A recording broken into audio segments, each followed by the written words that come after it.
and let us all do we can to build a better future. They lied. Or it's not that they lied. It's just they knew how to dangle a carrot right in front of you. And that is that student debt relief program that the Biden-Harris administration was promoting so much, the thing that a lot of college students would have liked to have had. A federal judge strikes down the Biden student debt relief program. So, what exactly is happening? A federal judge struck down Biden's student loan forgiveness program on Thursday, declaring it unlawful. District Judge Mark Pittman, a Trump appointee, ruled that the program, which would have provided borrowers with up to $20,000 in student loan relief, was an unconstitutional exercise of Congress's legislative power. Now, again, the Biden-Harris administration, at least Biden himself, to be more precise, could, through executive order, pardon student debt. I mean, that's one of the powers he has. The Biden administration has argued that it has authority to forgive student loans under the Higher Education Relief Opportunities for Students Act of 2003. However, Pittman rejected this argument on Thursday, finding no clear congressional authorization for the program. The ruling comes in response to a lawsuit filed in October by the Jobs Creator Network Foundation. Again, when I hear something like this, Job Creators Network Foundation, really? What are you doing to create jobs through your network and foundation? When you hear these things, know that this is a word salad organization. And case in point, it's a conservative advocacy group on the behalf of one borrower who is ineligible for the relief program and another who's not eligible for the full $20,000. So they're just mad that they can't get it, so they want no one to have it, is what it sounds like. Pretty much. Okay. The group argued that the Department of Education had failed to allow for public notice and comment on the program, and that the agency generally lacked the authority to forgive student loans under the HEROES Act. As an agency, the Department of Education technically receives its authority to make rules for Congress. Since the issue of student loan forgiveness is of vast economic political significance, Pittman found that the agency is required to show that it has clear authorization from Congress for the program, which he ruled it did not. It did not. Whether the program constitutes good public policy is not the role of the court to determine, Pittman said in the ruling. Still, no one can plausibly deny that it is either one of the largest delegations of legislative power to the executive branch or one of the largest exercises of legislative power without congressional authority in the history of the United States. Thursday's ruling represents the biggest victory thus far for conservative opponents for the Biden-Harris administration's debt relief program.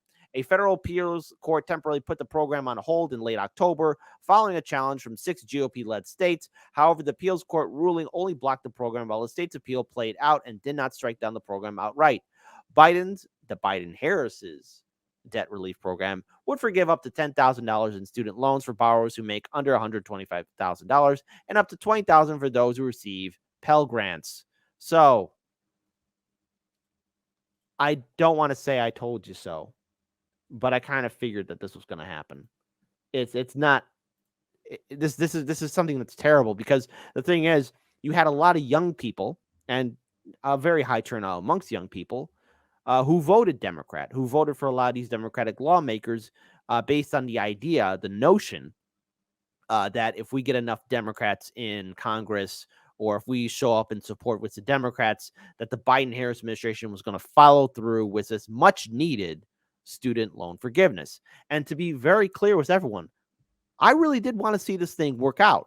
I mean, no one should be struggling with student debt. I mean, my criticism of it was, number one, when will the Biden-Harris administration drop the ball? And then number two, look, even if it's $10,000 or $20,000 student debt that has been forgiven, we have to also count on the interest, because then the interest piles up. You have people who've been paying off tens of thousands of dollars in student debt, and they still haven't chipped away at the mountain of debt that has kept them in chains. I want to pull up this tweet here from Brianna Joy Gray, who, again, her, as well as numerous other people in independent media, have called out that, yes, this policy that the Biden-Harris administration was working on, failed. They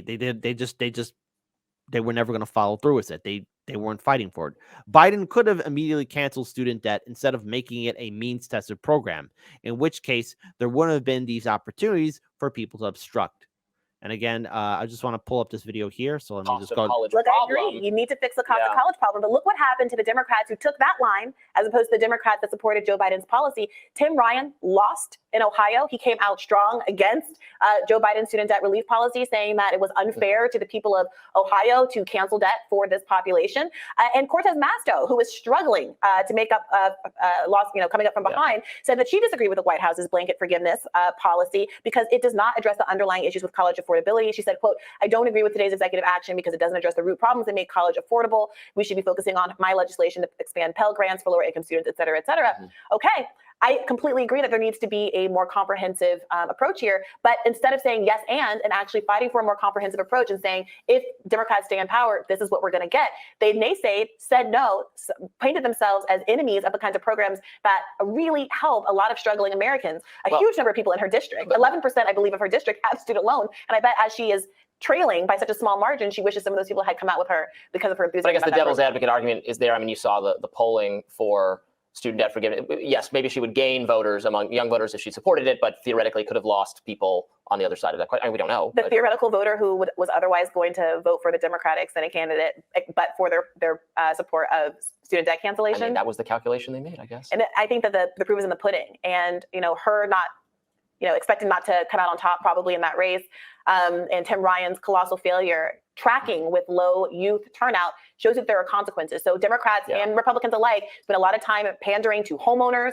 pandering to, frankly, people who are much more economically affluent, tax cuts that overwhelmingly benefit the rich. At the same time, they ignore working class population, students, and others that have been left behind. And I think this is a real moment for working people to realize that their votes matter, and that if they are able to leverage their vote and show that they're willing to turn out when they're actually given policies that benefit them, then they will get stuff in return. The only question now is whether or not Joe Biden will actually follow through on his promise to, in fact, cancel the $10,000 to $20,000 for the poorest Americans that he's promised to cancel. What do you mean follow through? That's what he's doing. Well, it's been held up in the courts. Well, right, but he can't do anything about that. Well, he could have immediately canceled student debt instead of making it a means-tested program, in which case there wouldn't have been these opportunities for people to obstruct. And that's what a lot of the student debt advocates have been saying, that he's basically set it up to give himself an out if he wants to. Now, it looks like there's a Now, again, it's hard to argue with what Briahna Joy Gray is stating there. Lauren, I want to get your thoughts.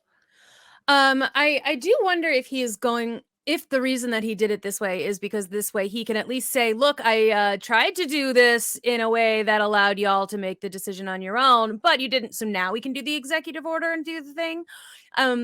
People, I kind of understand why sometimes presidents don't just do the executive orders, because then the other side, whoever the president is, will just say, oh, it's an abuse of power, or they're just going to like ignore the Congress and the lawmakers, and they're going to ignore all of this. And it sets you up for a lot of potential fights later. So I can understand why you might not want to start with an executive order. You might start with something like this low-level program, being like, well, we tried this, maybe knowing it's not going to get very far in the courts, and also knowing that it's not what people actually want.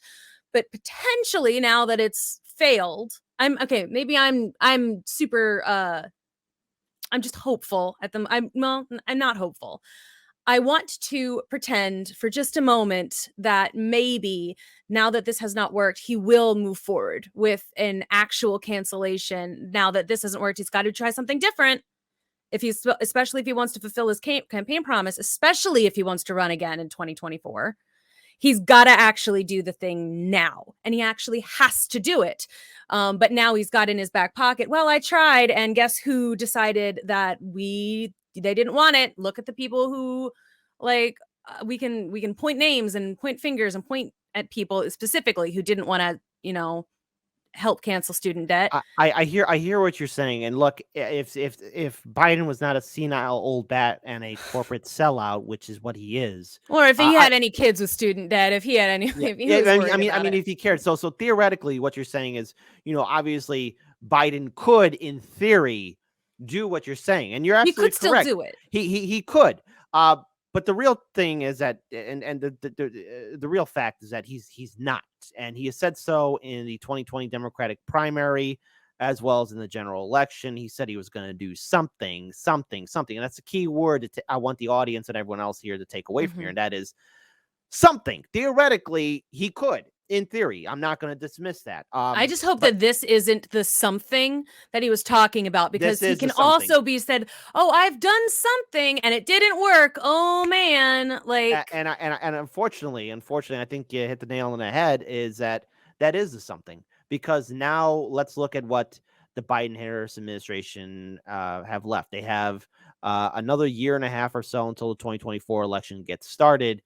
And then we walk into, here's some more promises. This is the simple bait and switch that we see from the Democrats all the time. Do you think that they're still going to dangle that Yes, carrot in front of us? absolutely. Well, Yes, if you vote for us this absolutely. time, we'll definitely cancel student debt. Yes, You think that's what they're aiming for here? Yep. And I'm going to tell you why. I'm going to tell you exactly why they're going to keep on dangling that carrot, because you know what else they're going to dangle in front of us too? Women's reproductive rights. They're also going to dangle infrastructure. They're going to say all the things we want to hear, because the reason why they want to make sure that student debt, or the talking point of we'll do something about student debt, is because it's used for fundraising. It's used as a way to keep their loyal sheep base, Democratic voters, and listen, Republican voters fall victim to this too with the Republican Party. So there is no fundamental difference between either of the two parties.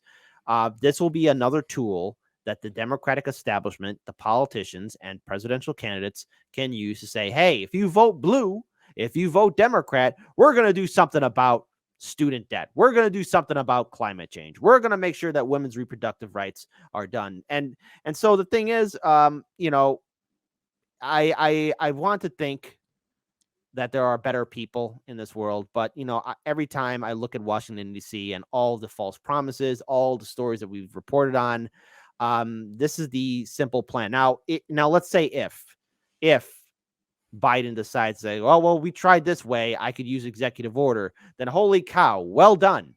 But Right. I'm not expecting this administration to do so, because they could have done something about student debt through executive order before the midterm elections cycle even started. Just like how we even said before, the Democrats could have done something about protecting women's reproductive rights when that memo was released from the Supreme Court. They had a month and a half.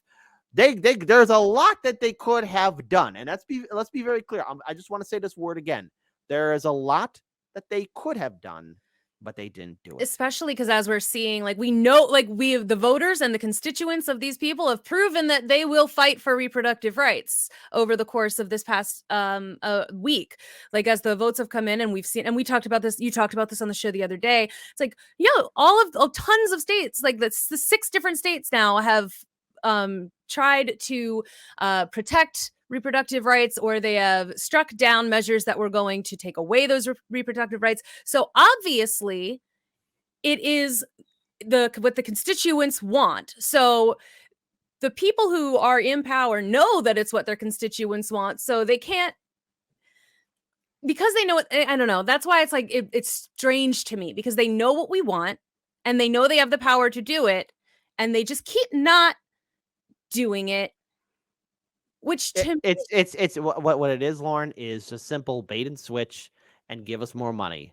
And I think as a final note for this segment too, look, folks, what the Democratic establishment and yes, the Republican establishment wants you to do is they want you to keep on believing their lies. They want you to keep on believing that they care about you. They don't like you. They don't think about you, and they don't respect you, and they already forgot about you after November 8th. You didn't have enough money to get. Vote harder, poor people.